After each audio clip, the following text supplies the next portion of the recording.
in that moment a whole bunch of things, and that's a lot of work. The work that I do is like in a moment, an experience, we can suddenly choose to believe a number of beliefs that are untrue, and then we carry those beliefs in our bodies throughout our lives until we really do that work to examine what those beliefs are and move them out.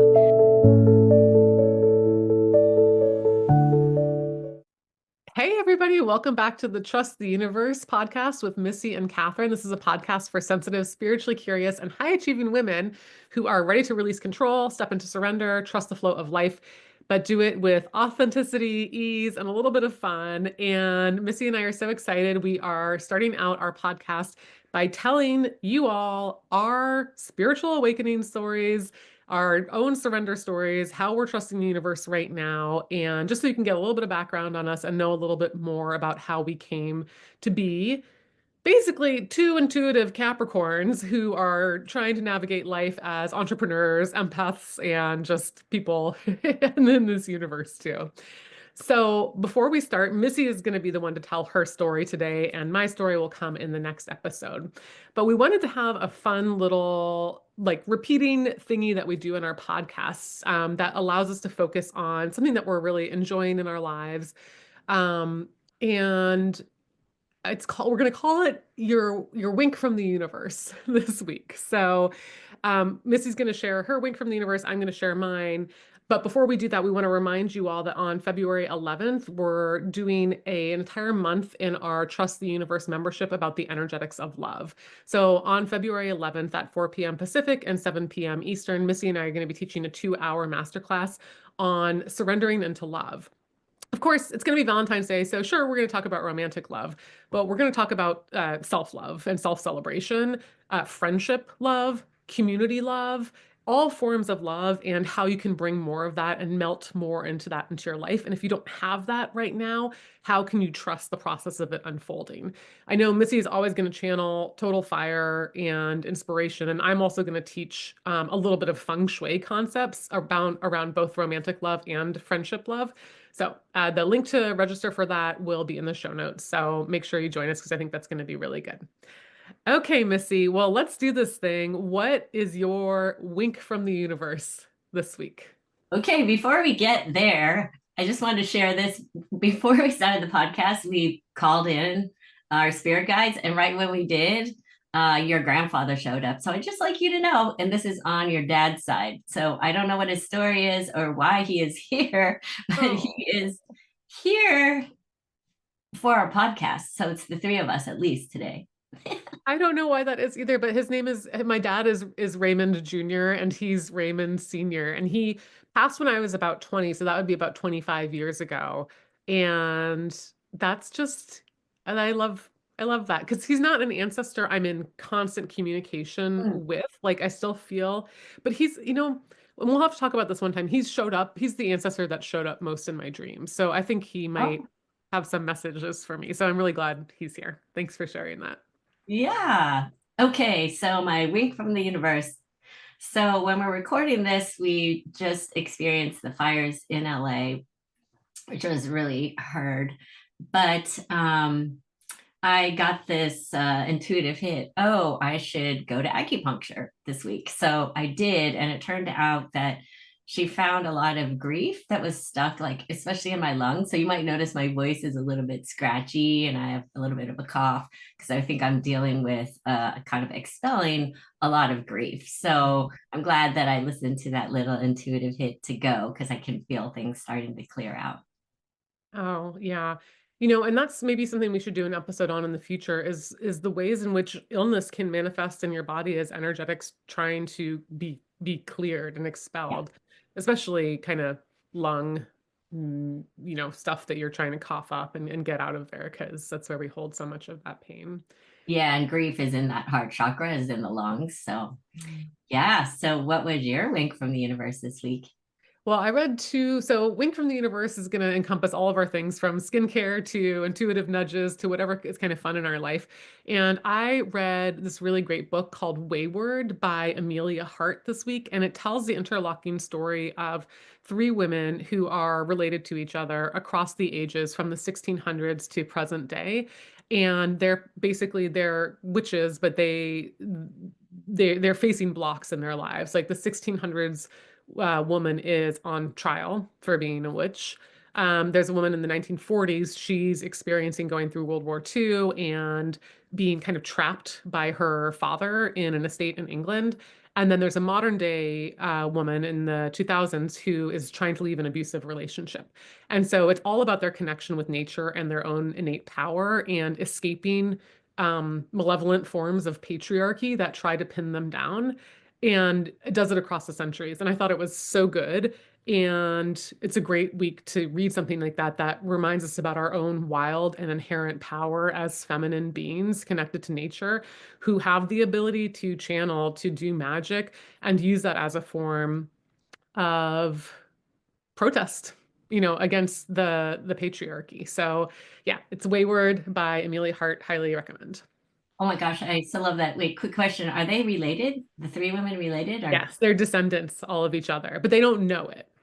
oh, because that's the whole work that I do. So I love as you were saying that, I was like, oh yeah, because the blocks that our, great great grandma have, then go through grandma, then go through mom, then go through you.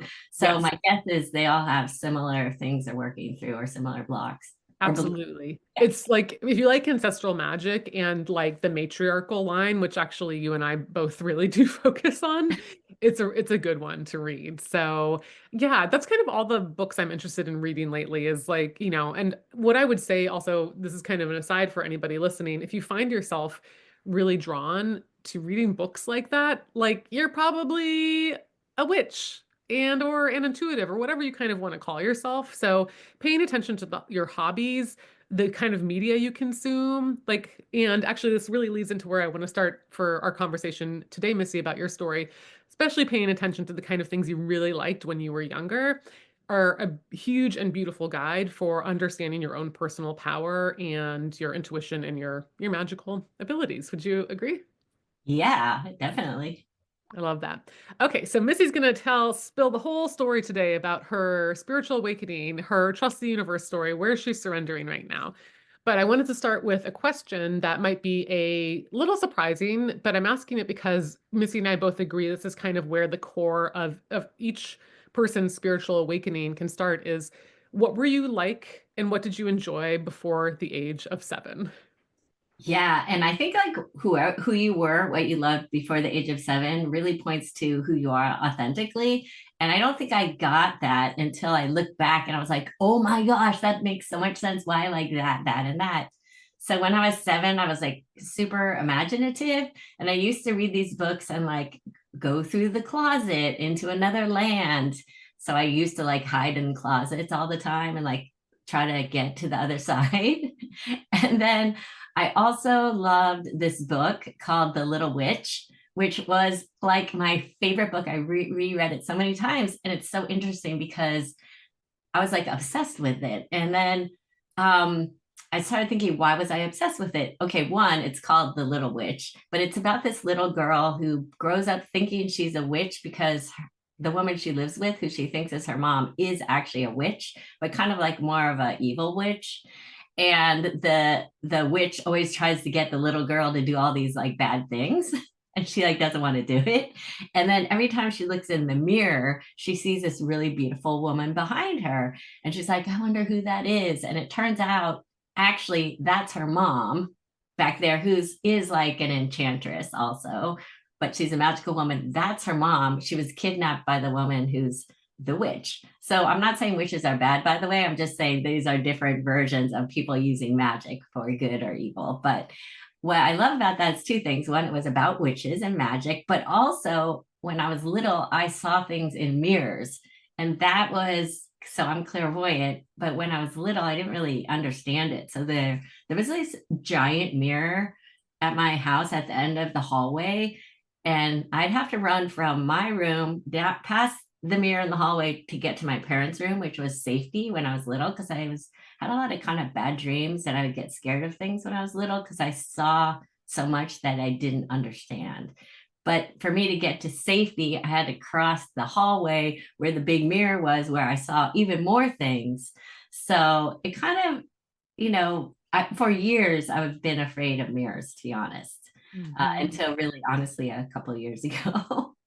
So what I'm hearing you say is that you were very drawn to fictional representations of witches and magic, and there was a ton of imagination and creativity for you there. And there was also some fear, which I was a very fearful little girl too.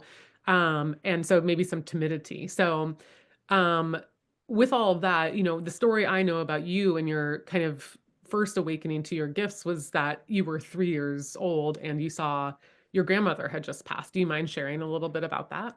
Yeah. So when I was 3, my grandma and I were really close. She had cancer and she lived with us right before she passed away. And then when she passed away, we went to the cemetery with my whole extended family. And I looked over and I saw her. I can visualize it to this day. She was standing near this lion statue.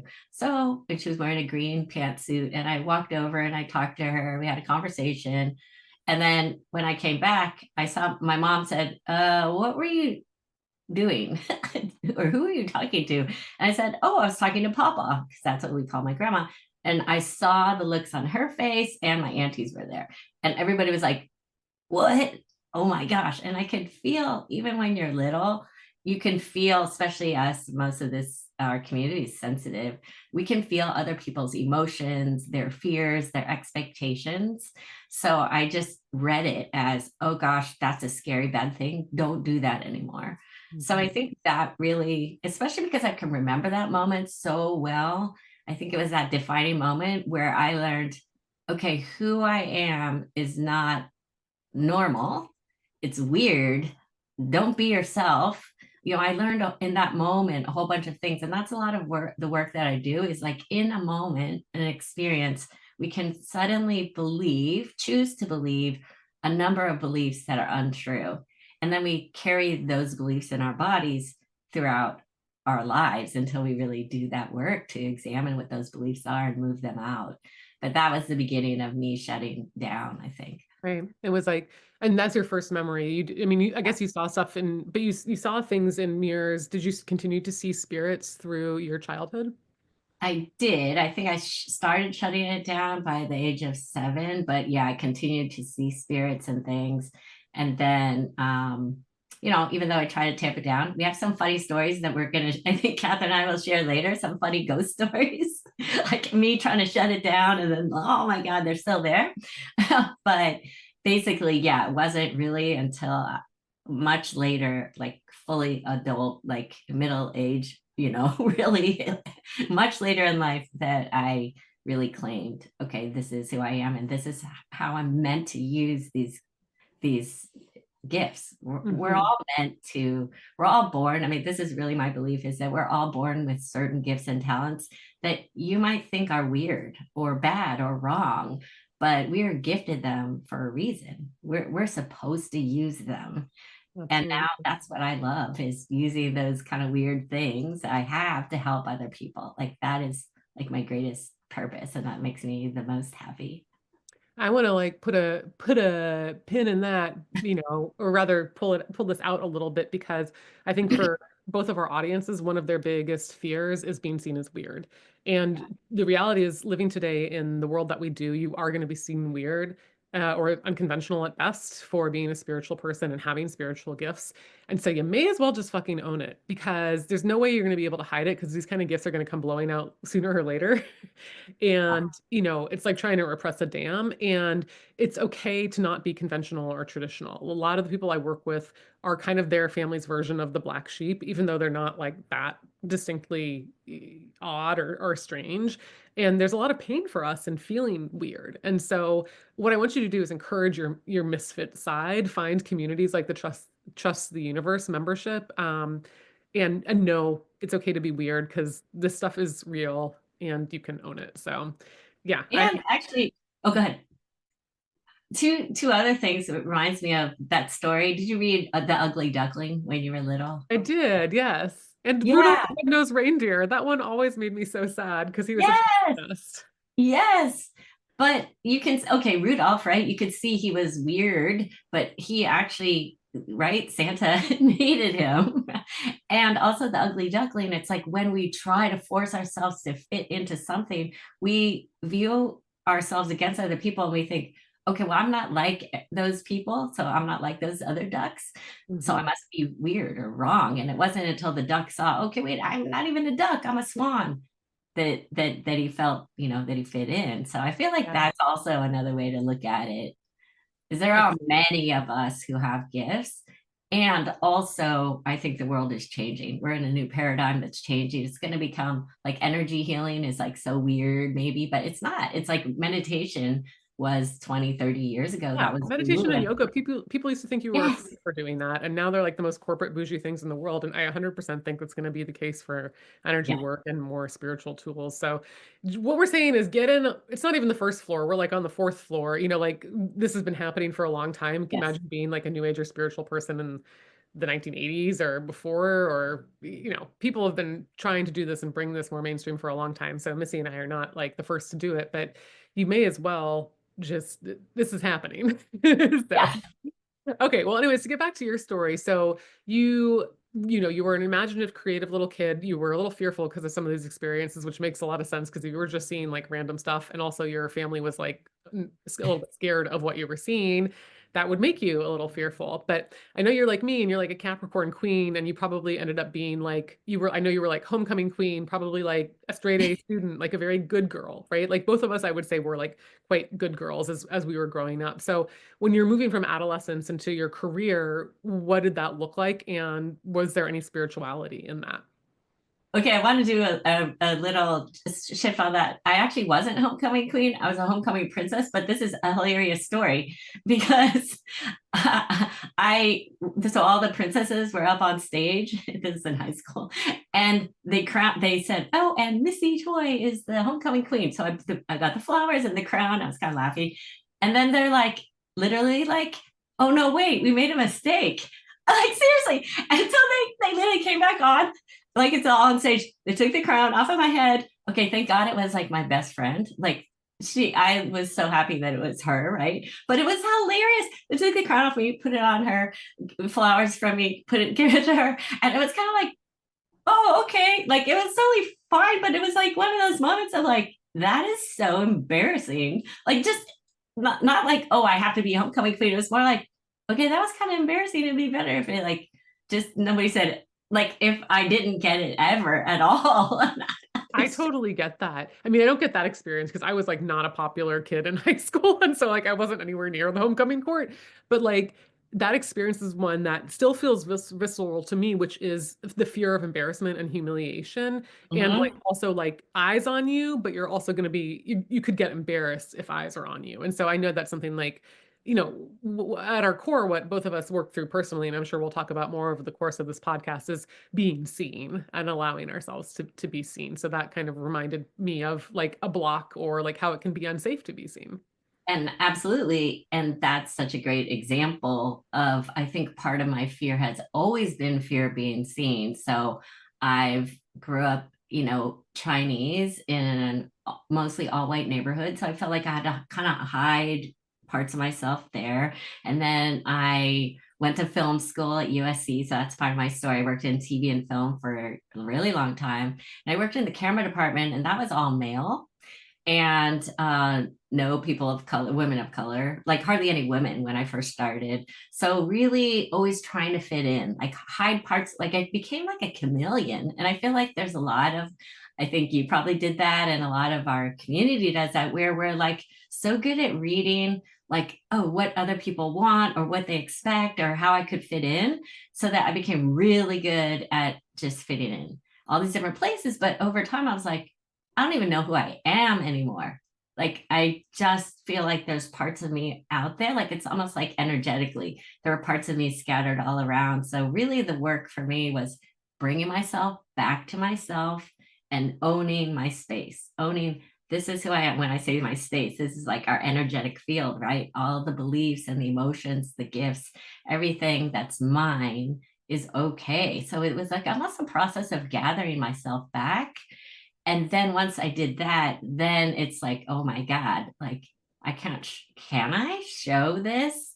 So that fear of being seen was a huge, and still is. I'm really still working through this process. I think for me, this is like my biggest wound. Yeah. which is also another thing I want to share with our audience is that you can look at your life and ask, okay, what has been my biggest challenge, like as a theme? And I would say that's my theme. My biggest challenge is fear being seen. Hmm.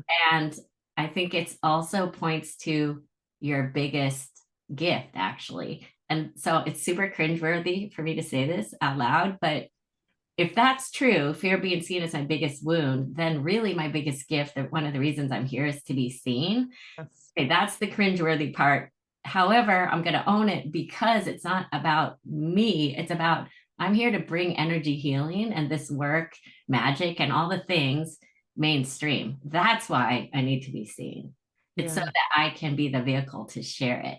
So once we can Exactly. kind of own that, but it's just a good thing for our audience to think about, okay, what is the thing that you've worked on? What's your biggest challenge? And what's the flip side of that, which is actually your greatest gift?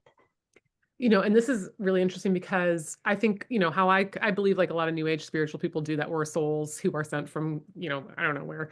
But we're here to master a human experience. And what I think is like the coolest and most interesting way to think about it is that like your biggest gift as a soul is going to be your biggest limitation as a human, because to even expand your gifts, you have to learn to break through the human barriers that are here. Because when you're a soul, everything is limitless. You can like manifest on demand. You're connected to everything and everyone and every tree, and you know all, and there's just pure love.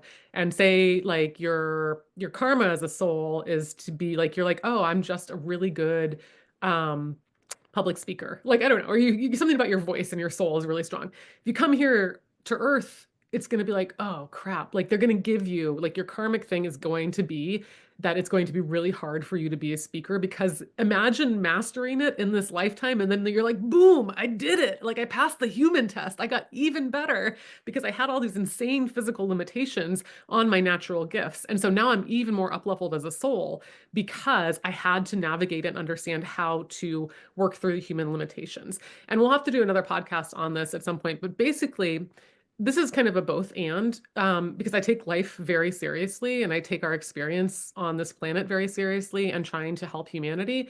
But it helps me a lot to treat life as a video game. And I'm like, Yeah. what am I trying to up level through now? Like, what skill am I trying to master? Like, what is the situation asking of me to navigate and to get better at? And it gives me like a motivation rather than just like self-pity, which is what I used to fall into all the time. So, so going back to your story, you are working in Hollywood, you're behind the camera, you're in this very white male dominated industry. And I know, and you had children and you were raising them. And was your spiritual life just kind of shunted to the side? I mean, what was that looking like throughout your 30s and 40s as you had kids and navigated career? Yeah. So I had another big spiritual experience like around 26, I think it was. I mean, we could get into the story another time, but well, my boss actually committed suicide. Okay, it's a terrible thing. We could go into it another time, but I ended up seeing him. So he came to me in a meditation. I was like, oh my gosh, right?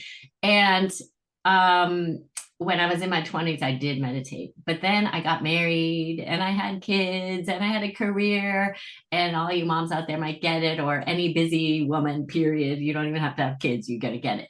Um, I went by the wayside. I didn't meditate anymore, even though I had seen the benefits of it. So I went a long time without it. So it was when I started feeling this shift in me, which is boredom, by the way. So that's another cue for our audience. I think like when you start feeling bored, or just kind of like I had always felt this thing in me, like I knew I wanted to help people, but when I looked at myself, I was like, how am I helping anybody? Like, I don't know. I mean, comedy, working in comedy, okay, that makes people laugh. That's a high vibration, but still, it wasn't me. Like, it wasn't really me.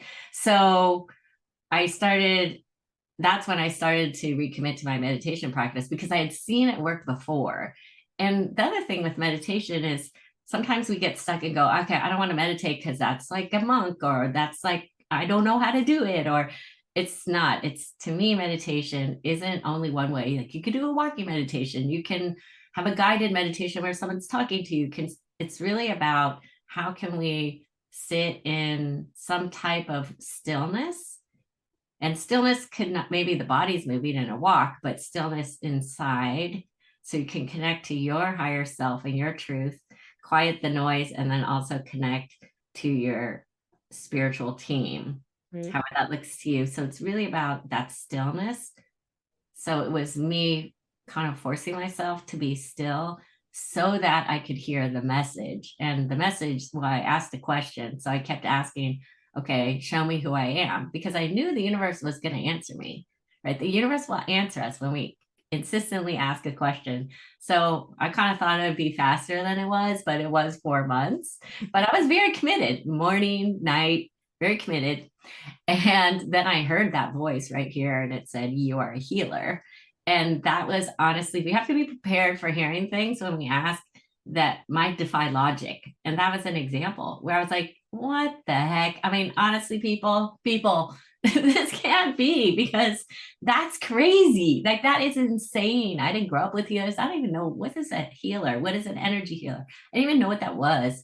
But the reason I knew it was true is because I could feel it in my body. And that's also how we know something's true. Like, I got tingles, I could feel this something in my, like, it was very body oriented, where I could just feel the settling, like, yeah, that's true. But my mind, and you and I are like so pragmatic, it's like, how am I going to get there? What is that? What are people going to think? Like, all the thoughts started coming in. And it really, that was the work that I had to do. There's a lot of mindset shifting around that. Yes. So that happened and you're like, okay, great. Guess I'm a healer.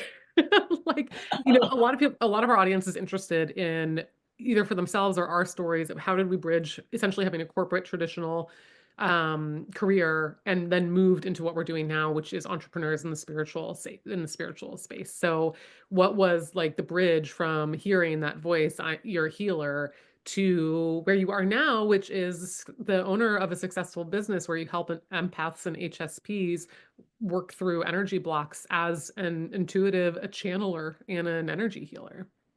Yeah. So seems like a big leap, but it was just like one step at a time. And I think that's really important, for our audience too, is like, we might have a goal, or we might know maybe what we are, where we want to get to. We don't really, it's not really our job to figure out every single step to get here, because I couldn't have in a million years written the script for how I got from A to B. Never could have written it myself, right? I just followed. So I followed the next thing and the next, because a podcast showed up that was all about an energy healer who was very accessible to me personally. Like, she was a mom like me. She seemed kind of quote normal like me. So it was the right podcast for me to listen to open my mind to energy healing. So that was the first thing. A podcast came up and I followed that idea. Okay, or that ping. Okay, I see you, universe. This is part of the trust piece, is I had to trust that that piece that came in front of me was the next thing I should try. So I just listened to a podcast. So we could take a step as small as that, listen to a podcast. And then I heard her talking about a new energy healing course she was starting. So I thought, let's try that. So I tried that, and that's part of my story, is I was kind of like, it was a couple $1,000s, and I was like, okay, I don't trust quite enough yet. So that's a good example. Like, my trust wasn't built out yet. I was like, nah, I'm not doing that yet. But over time, about 4 months later, I heard again, hey, go check out her certification program. And by then my trust had grown a little bit, right? So we're constantly building that trust muscle, because I had like followed little things all along the way. So now my trust muscle is bigger.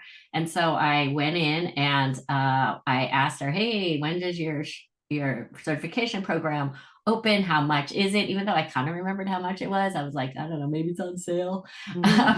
So she wrote me right back and she said, I will give you the program for free as long as you pay it forward. And that was pivotal, because that was me just following the pings, and that message Yeah. stays with me forever. That is my work right there. I use that work to help other people. So just following the pings along the way. So that's really it. And when I share my story, that's kind of how it was for me. You say yes to the opportunities that show up in front of you, and you kind of you leap, you regulate your fear best you can, or you do it fucking terrified, which is what I've done most of my life. Yeah. And so, and you're not done yet either, right? Like neither Missy and I have like arrived at a destination. Everything is like evolving. We have new goals in career and life, and we're doing new things. We're hosting a retreat in Bali in March. I've never hosted an international retreat, right? But like we had been talking about how we wanted to do a retreat together, and like a week later, Yeah. this woman reached out to Missy and was like, "Hey, I help, Westerners run retreats in Bali. Do you want to do this?" And so, even though we were both scared, we were like, "Yes, it's still a big thing. It's scary. There's a lot of travel. We want to make it really, really amazing for the people who are flying across the globe and pay money." But you say yes. You keep saying yes, and the thread keeps appearing. And so, okay. So, and here you are today, this incredible energy healer and intuitive and channeler and spirit guide, ancestor worker too. Um, and since this is the Trust the Universe podcast, it's kind of, it's like, I don't know if this is your experience.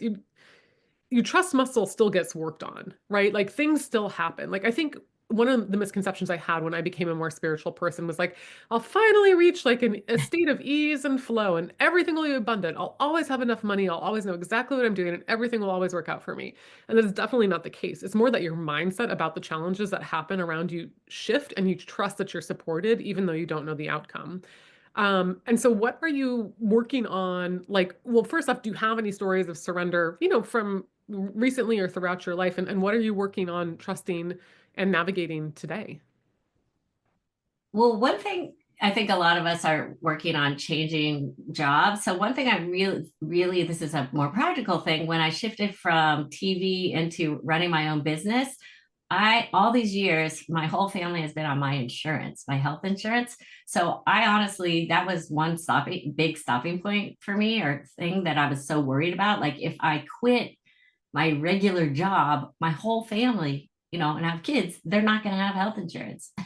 And so I was like, oh my gosh, like I am going to have to leap. I'm going to have to trust that somehow this is going to work out. And that I literally had to calm my nervous system, do it anyway. And like, I can't even tell you, like within a month, my husband Chuck got a TV. He also works in TV and film, but he had never worked in TV, which is where you get a lot of hours to get insurance. He got a TV show, like literally within, I won't even say weeks.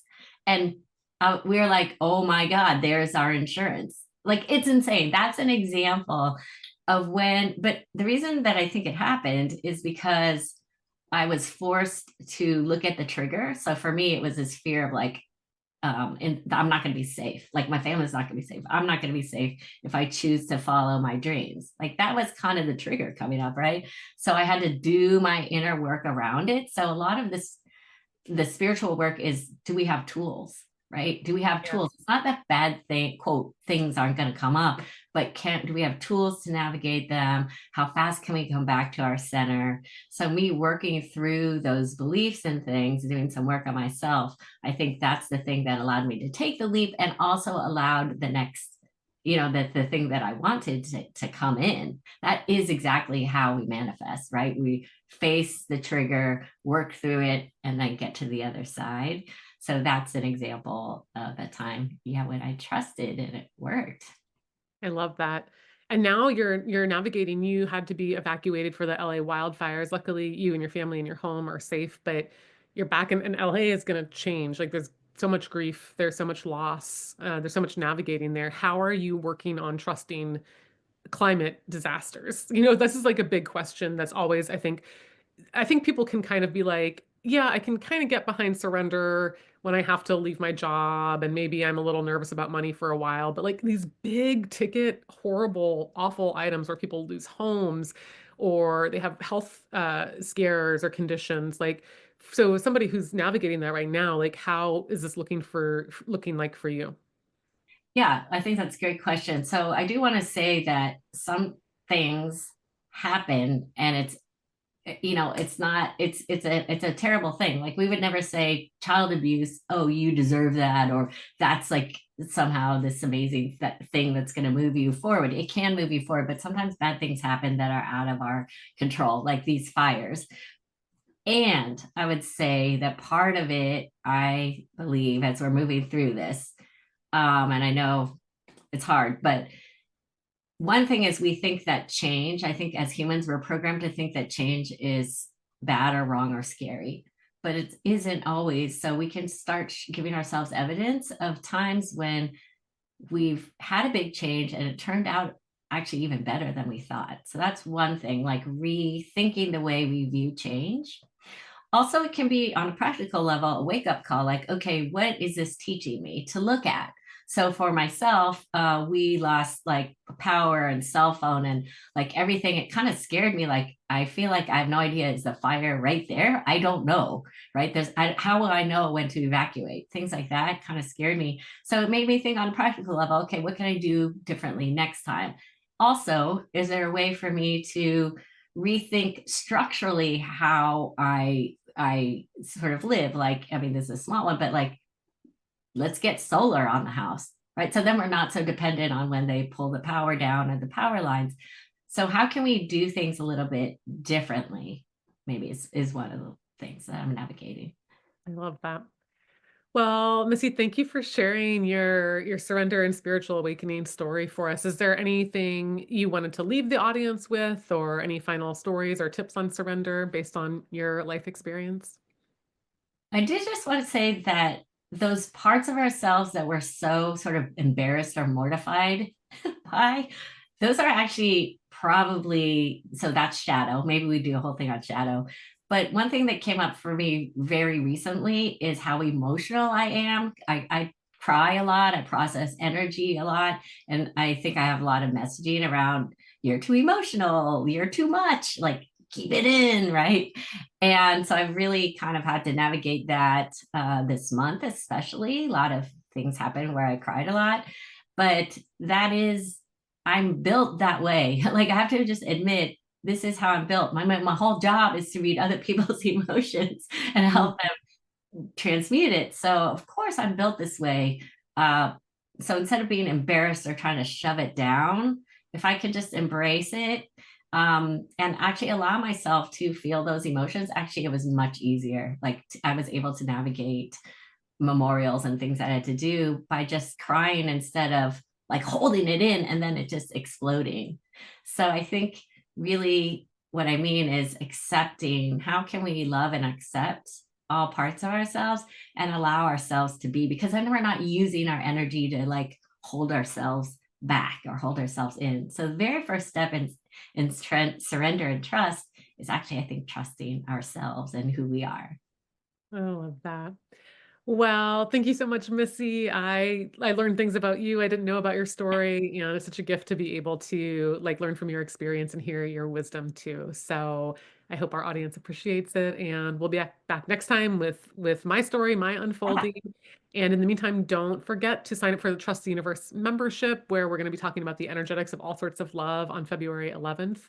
And for now, we'll just see you all later. Bye Hey, bye. thanks.